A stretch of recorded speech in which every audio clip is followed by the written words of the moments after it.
boys and girls. Thank you for watching Nature with me. And here we have, well, a carcass of a horseshoe crab. Let's see what he looks underneath. And there he is.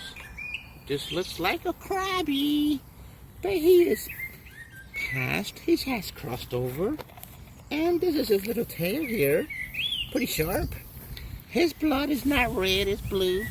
And they go like this. And they get on your face like that. And thank you for watching me. Bye-bye, little buddy.